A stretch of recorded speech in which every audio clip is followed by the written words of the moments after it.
एक समय की बात है, भगवान शिव और माता पार्वती पृथ्वी पर भ्रमण करने के लिए निकले।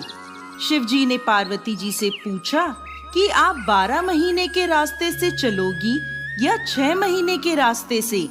तो पार्वती जी बोली, मैं 12 महीने के रास्ते से चलूंगी। तब शिव जी ने पार्वती जी से कहा कि संसार के लोगों के दुखों को देखकर आप कोई भी हट नहीं करोगी। पार्वती जी मान गईं। अब शिव जी पार्वती जी को लेकर चलते हैं तो रास्ते में देखते हैं एक घोड़ी कष्टा रही थी। उसके बच्चा होने वाला था और वो दर्द में थी। तो उसकी पीड़ा देखकर पार्वती जी ने पूछा, ये घोड़ी क्यों कष्टा रही है? तो शिव जी कहते हैं कि ये माँ बनने वाली है। तब पार्वती जी बोली कि माँ बनने में इतना कष्ट है तो आप मेरे तो गांठ लगा दो। शिव जी कहते हैं, अभी आगे चलो। तभी रास्ते में एक राजा का राज्य आता है। वहाँ दूर दूर तक शांति और उदासी फैली होती है। वो उदासी देखकर पार्वती जी पूछती हैं कि यहाँ सब उदास और शांत क्यों हैं? तब गांव के लोग कहते हैं, हमारे नगर की रानी माँ बनने वाली है और कष्ट में है, इसीलिए हमारे गांव में उदासी छाई है।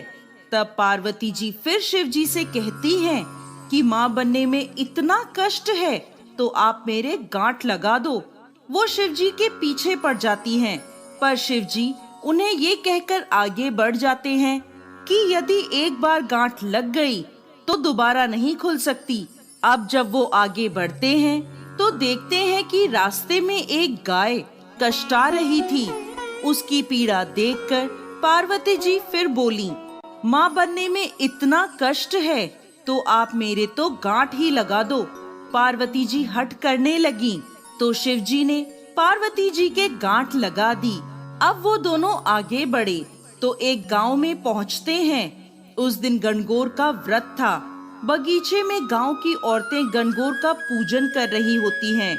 वो पार्वती जी को देखकर वहां आ जाती हैं और पार्वती जी की पूजा करने लगती हैं। इस पर खुश होकर पार्वती जी उनको सारा सुहाग बांट देती हैं। शिव जी पार्वती जी को ढूंढते ढूंढते वहां पहुंचते हैं तो पार्वती जी को फूल और पत्तों से ढका हुआ पाते हैं।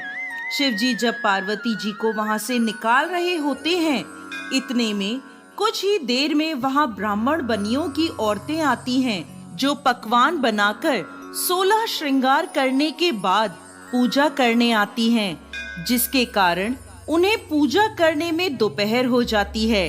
वो भी पार्वती जी को देखकर उनकी पूजा करने लगती हैं। पार्वती जी उनसे भी खुश हो जाती हैं, परंतु जब सुहाग देने की बारी आती है तो शिव जी पार्वती जी से पूछते हैं, अब आप इन्हें सुहाग कैसे बांटेंगी? आप तो पहले ही सारा सुहाग बांट चुकी हैं। तब पार्वती जी अपनी छोटी उंगली से मेहंदी, मांग से सिंदूर और आँखों के कोरों से काजल निकालकर उसे एक कोरे कलसे के पानी में घोलकर उन सभी औरतों पर छींटे मारती हैं और इस तरह उन सभी को सुहाग देकर वो आगे बढ़ते हैं। इस प्रकार चलते चलते वो दोनों पार्वती जी के पीहर पहुंचते हैं। वहाँ सब उनकी खूब आवभगत करते हैं, खूब पकवान बनाए जाते हैं, पर शिव जी जो भी खाना बना होता है वो सब खाना खा जाते हैं। अब पार्वती जी क्या खाएं? तो वे बथुए की साग खाकर पानी पी लेती हैं। दोपहर में जब वो दोनों विश्राम करते हैं तो शिव जी पार्वती जी से पूछते हैं कि आपने क्या खाया? तो पार्वती जी कहती हैं, जो आपने खाया वही मैंने खाया। पार्वती जी के सोने पर शिव जी उनके पेट की नाभि की ढकनी खोलकर देखते हैं कि पार्वती जी ने क्या खाया। तो उनके पेट में बथुए का साग और पानी दिखता है। पार्वती जी के जागने के बाद शिव जी उनसे कहते हैं, आपने हमसे झूठ बोला था, आपने तो बथुआ और पानी पिया है। तब पार्वती जी उनसे हठ करती हैं कि आज के बाद कोई भी किसी भी महिला की ढकनी खोलकर नहीं देखेगा, अर्थात आज के बाद कोई भी किसी भी महिला के पेट में नहीं देख सकेगा, क्योंकि किसी भी महिला के पेट में उसके ससुराल और पीहर की लाज होती है। आप वचन दें, तब शिवजी को वचन देना पड़ता है। उसके बाद से अब तक किसी की भी ढकनी नहीं खुलती है। अब वो दोनों वापस कैलाश पर्वत की ओर निकलते हैं, तो रास्ते में गाय अपने बछड़े को चाटती हुई मिलती है और खूब खुश दिखाई देती है। ये देखकर पार्वती जी शिव जी से अपनी गांठ खोलने को कहती हैं, तो शिव जी कहते हैं, मैंने आपको पहले ही कहा था कि गांठ मत लगवाओ, लेकिन आपने तो जिद पकड़ ली। अब वो दोनों आगे बढ़ते हैं, तो राजा के गांव में खूब ढोल नगाड़े बज रहे होते हैं, मिठाइयाँ बांटी जा रही होती हैं, लोग खूब नाच गा रहे होते हैं और खुशियाँ मना रहे होते हैं। पार्वती जी लोगों से पूछती हैं, यहाँ क्या हुआ? तो सब बताते हैं, नगर की रानी के यहाँ बेटा होने की खुशी का जश्न मनाया जा रहा है। इसी तरह वो आगे चलते हैं, तो उन्हें घोड़ी भी अपने बच्चे के साथ खूब खुश दिखाई देती है। ये देखकर पार्वती जी फिर शिवजी से गांठ खोलने की जिद करने लगती हैं, तो शिवजी कहते हैं, मैंने आपसे पहले ही कहा था गांठ मत लगवाओ।